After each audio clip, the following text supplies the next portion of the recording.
শহরের দীর্ঘ সময়ের খ্যাতিসম্পন্ন হাসপাতাল সিদ্দিকী চ্যারিটেবল বর্তমান দেশে দুর্নীতি, রাজনীতি কিংবা বিভিন্ন অরাজকতার ঊর্ধ্বে নিজেদের সততার ভিত শক্ত রেখেছে।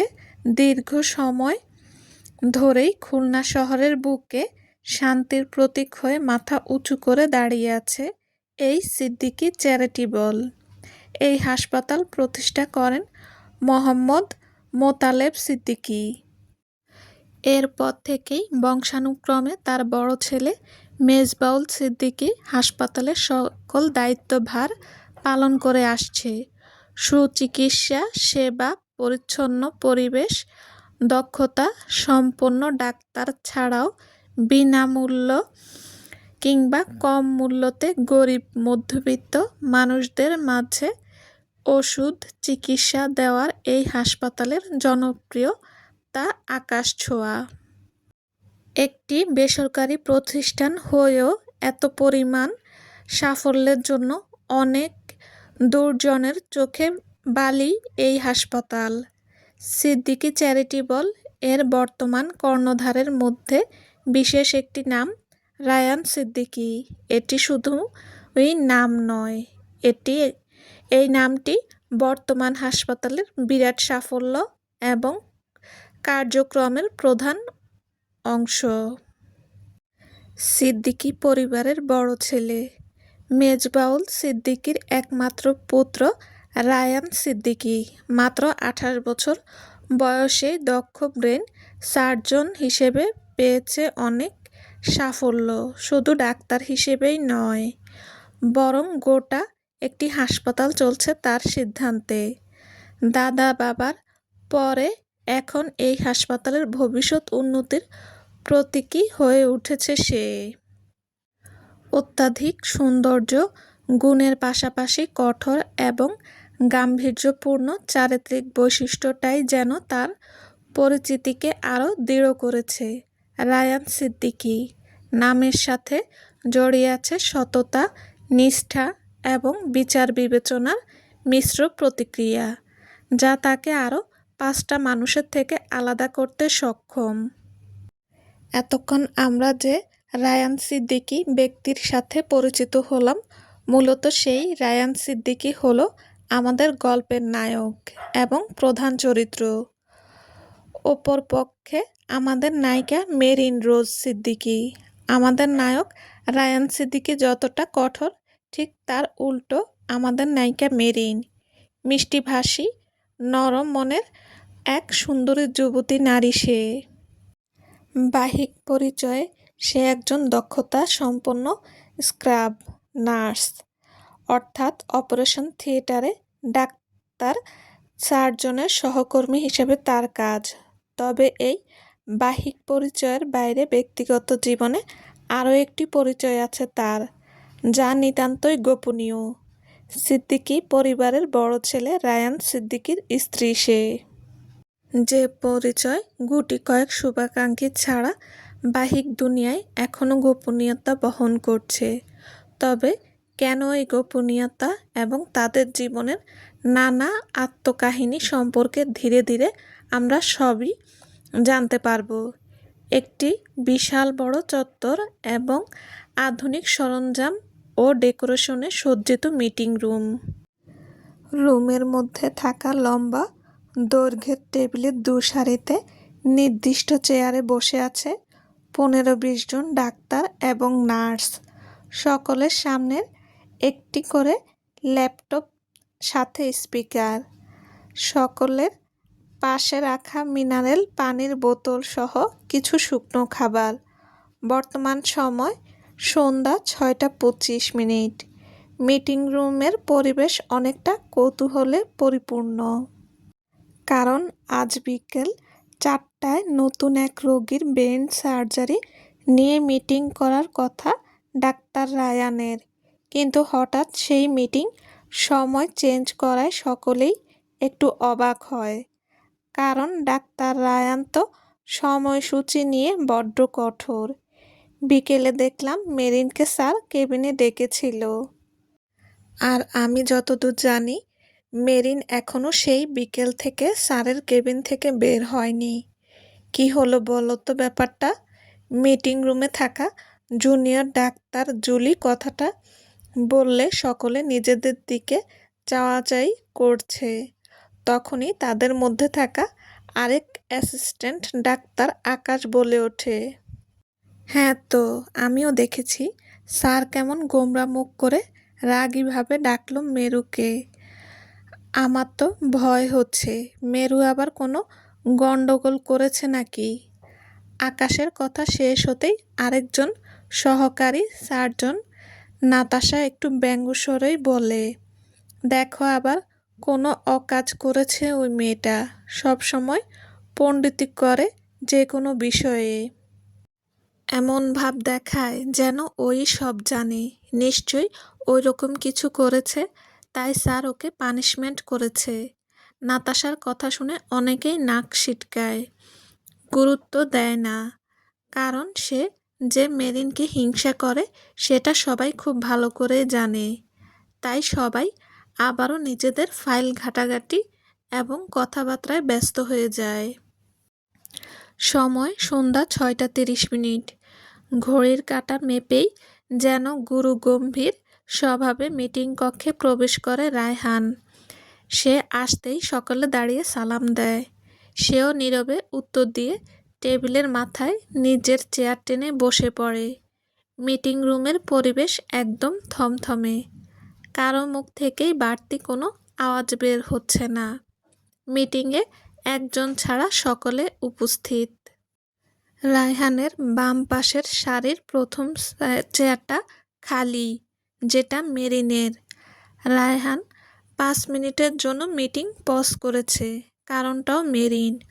সময় শেষে গম্ভীর নজরে একবার হাত ঘড়ি দেখে রায়হান।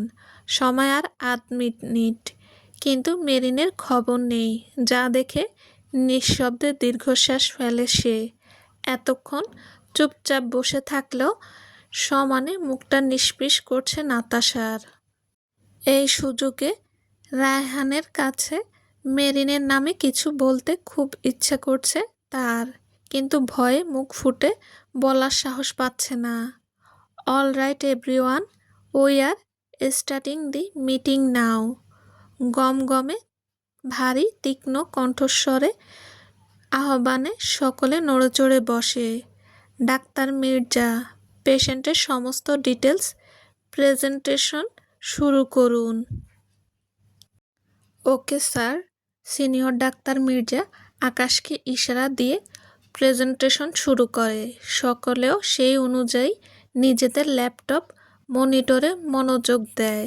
মিটিং চলছে 3 মিনিট। এর ভেতরেই চুপি চুপি পায়ে ঢুকে নিজের চেয়ারে চুপচাপ বসে পড়ে মেরিন। রায়হান তাকে ঢুকতে দেখে আবারও মনিটরে মনোযোগ বসায়। এদিকে মেরিন রায়হানের দিকে তাকিয়ে ভয়ে ভয়ে আরেকবার সবাইকে দেখে চুপচাপ সেও ল্যাপটপ খুলে প্রেজেন্টেশনে মনোযোগী হয়। টানা 45 মিনিট সময়ে প্রেজেন্টেশন এবং নিজেদের মধ্যকার আলোচনা শেষ হয়। সকলে ল্যাপটপ বন্ধ করে রায়হানের নির্দেশনা শুনছে এবং নোট করছে। মিস মেরিন, আজ মিটিংয়ে আপনি 3 মিনিট লেট করেছেন। কারণ? গমগমে আওয়াজের প্রশ্নবিদ্ধ হয়ে চুপচাপ রায়হানের দিকে তাকিয়ে থাকে মেরিন। এদিকে রায়হানের প্রশ্ন শুনে বাকিরাও মেরিনের দিকে তাকায়। মেরিন সবাইকে ঘুরে একবার দেখে আমতা আমতা করে কিছু একটা বলবে, এর মাঝেই ঝটফট করে নাতাশা বলে ওঠে, স্যার 3 মিনিট না, টানা 7 মিনিট। এর আগেও মেরিন দেরি করে এসেছে, ওর তো শাস্তি হওয়া দরকার। নাতাশার কথা শুনে রায়হান তীক্ষ্ণ চোখে তাকায়। আপনি একটু বেশি কথা বলেন ডাক্তার নাতাশা। বোধহয় ভুলে যাচ্ছেন কার কথার উপরে কথা বলার চেষ্টা করছেন। কথাগুলো বলেই একটা ফাইল এগিয়ে দিয়ে বলে, আগামীকাল সকালের ভেতর এই ফাইলটা আপনি কমপ্লিট করে আমার কেবিনে সাবমিট করবেন। নাতাশার উদ্দেশ্যে কথাগুলো বলে একবার আর চোখে মেরিনকে দেখে চলে যায় রায়হান। এদিকে নাতাশা পুরোই বোকা মনে ফাইলের দিকে তাকিয়ে থাকে। ওহ মাই গড, এই ফাইল শেষ করতে মিনিমাম 2 দিন লাগবে। সেখানে এক রাতে কিভাবে শেষ করব? স্যার এমন কেন করলেন? কথাটা বলেই কেঁদে ওঠে নাতাশা। এদিকে বাকিরা ঠোঁট চেপে হাসতে থাকে। মেহেরিন নাতাশার দিকে তাকিয়ে মুচকি হাসে। তবে নাতাশার কান্না দেখে নয়, বরং অতীতের কিছু স্মৃতি চারণ করে। মাত্র 5 বছর বয়সে অ্যাক্সিডেন্টে বাবা মাকে হারিয়ে সিদ্দিক ভিলায় আসে মেরিন। এটা তার কোনো আত্মীয়র বাসা না, বরং তার বাবা এই বাড়ির কেয়ারটেকার ছিলেন। সেই সুবাতে আশ্রয় পাওয়ার আশায় মেরিনকে এখানে দিয়ে যায় তার মামা খায়রুল। মামার পরিবার ছাড়া আর কোনো আত্মীয় ছিল না মেরিনের, কারণ তার বাবার কোনো ভাই বোন কিংবা বাড়তি কাজিনও ছিল না। খায়রুল মানুষ হিসেবে ভালো হলেও গরিব ছিল। তারও পরিবার আছে, তাই বাড়তি আরেকজন পালা তার সাধ্যর বাইরে ছিল। তাই আদরের ভাগ্নিকে স্ত্রীর পরামর্শে সিদ্দিক ভিলায় নিয়ে আসে। মোত্তালেব সিদ্দিকী অনেক দয়ালু স্বভাবের, তাই এক কথায় মেরিনকে রেখে দেন এবং সমস্ত দায়িত্ব সে নেয়। এরপর থেকেই মেরিনের ঠিকানা হয় এই সিদ্দিক ভিলায়। হাঁটু পর্যন্ত ফ্রক পরে বুকে একটি ছোট্ট পুতুল নিয়ে এ বাড়িতে আসে মেরিন। তবে সে আসার সাথে সাথে এ বাড়ির কাজের লোকদের থেকে শুনতে পায় একজনের কঠোরতার সম্পর্কে। 10 বছর বয়সী রায়ান ছিল এ বাড়ির সকলের আতঙ্ক। এত বড় বাসায় মাত্র 3 জন সদস্য ছাড়া বাকিরা ছিল সার্ভেন্ট। ছোট থেকে দাদা আর বাবার সাথে বড় হয়েছে রায়হান, তবে তাদের কেউ তেমন কাছে পায়নি। আর অপরদিকে মা রোহানী বেগম তাকে সেই বাচ্চাকালে ত্যাগ করে অন্য একজনের হাত ধরে চলে গেছেন, রেখে গেছেন ছোট্ট বাচ্চাটার মনে একরাশ ঘৃণা। ভালোবাসার মানুষদের ছাড়াই একাকী নিজেদের মতো বড় হয়েছে রায়হান।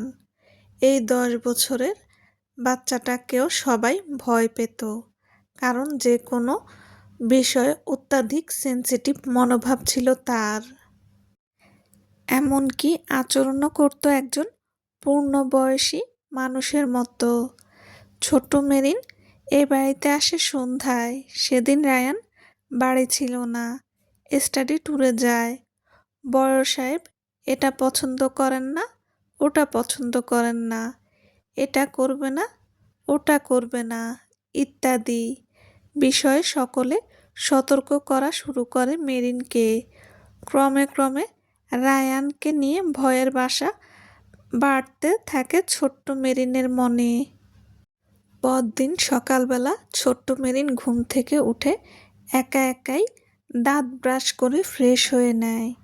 এইটুকু বয়সেই সেও নিজেদের কাজ নিজে করার জ্ঞান রপ্ত করে নিচ্ছে।